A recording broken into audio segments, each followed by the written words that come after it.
is 28 years old. It initially started out as a half-day program, and last year we went to a full-day program.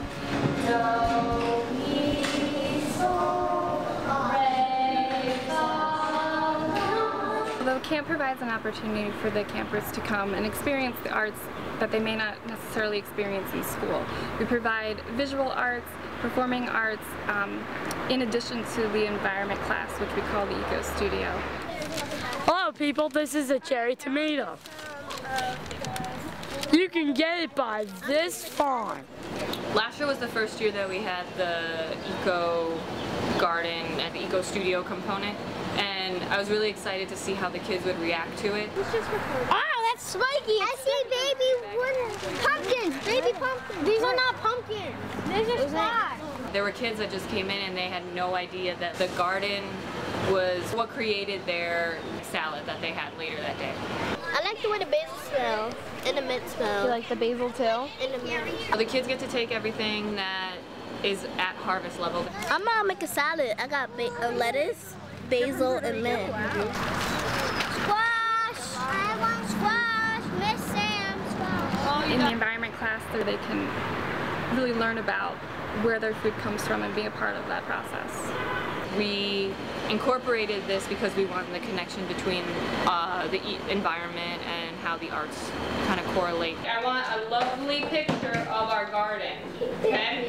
So I want you guys to all have your own representation of the garden that we have outside, okay? They do these journals where they really just like express themselves, and some of the campers really like it. They write stories and just different experiences. We're writing how we made a bird feeder because we want to learn what we did all year. You can make it into a shark if you wanted and put it on the top, or maybe a dolphin. What else do you think, what other animal do you think you could make?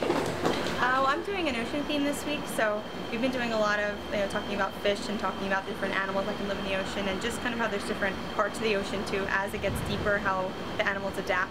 I made an angelfish, and I wrapped strings around it, and then I added the tail, the pipe cleaner. Yeah, she's too glitter crazy. And then I used tissue paper to make the regular tail, and I used glitter and glue to make it nice and sparkly. We made octopuses and we made fish.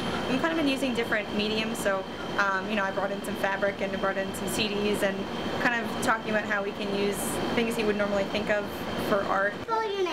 Some students excel better in three-dimensional projects. You're going to take your thumb, do thumbs down, and you're going to press it in. Do a thumbs down in your ball. It's a different medium.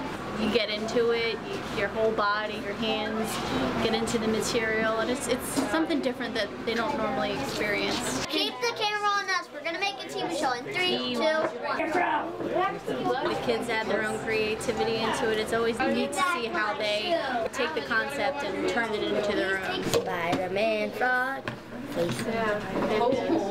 Yeah. Spider-Man frog. So it's first 1, 2, 3, 4, second 1, 2, 3, 4. See how that works? 1, 2, 3, 4.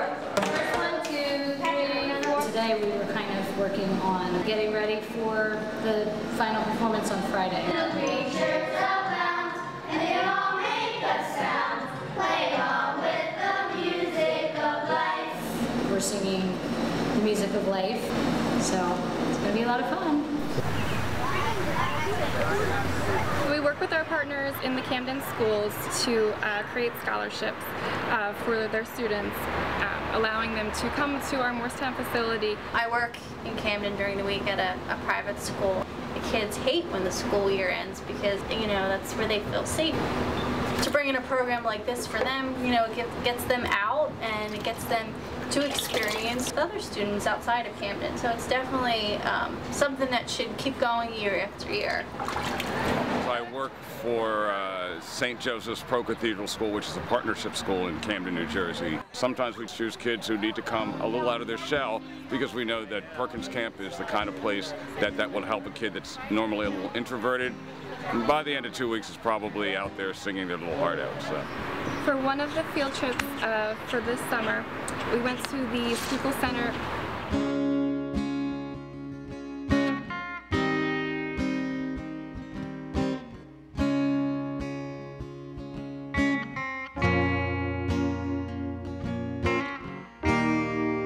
today we're here to take a nature walk and to think about how art influences nature and nature influences art.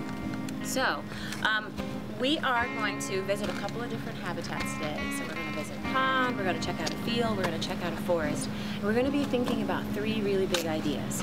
And those 3 big ideas are colors, shapes and forms, and messages, like thoughts and feelings. What kinds of messages are we wanting to give with our art?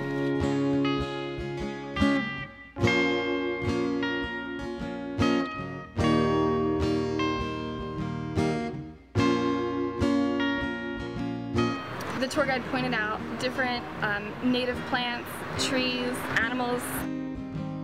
I know, but where'd the chipmunk go? Oh, I see it, I see it, I see it. It's right there. Wait a minute.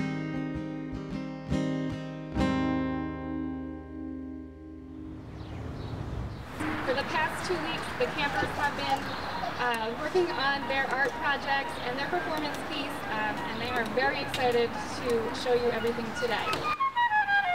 Listen to the sound of the wind, the sound of the rain falling on the trees, the bugs, birds, and bees humming as they please. At the end of camp, the kids get to go home with all of their projects and the pride they have in showing everything off and performing.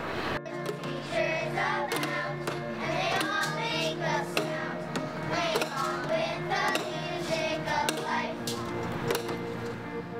Art makes you take a really good hard look at yourself, and this is a love fest here.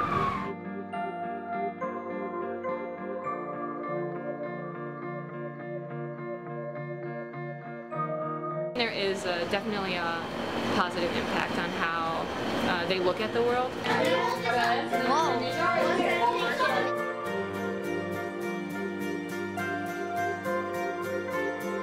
I've been going here since I was 7.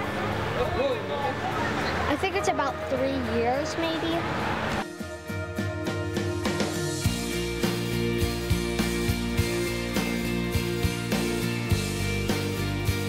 The whole point that I started this is because I really love art.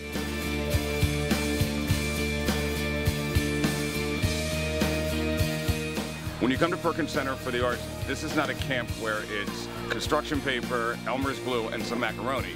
You work with real artists, real professional artists, and when kids get that kind of exposure to the arts, it's a wonderful thing.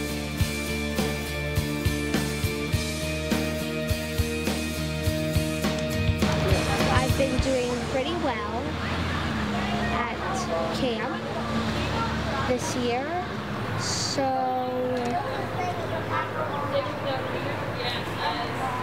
can I get back to recess?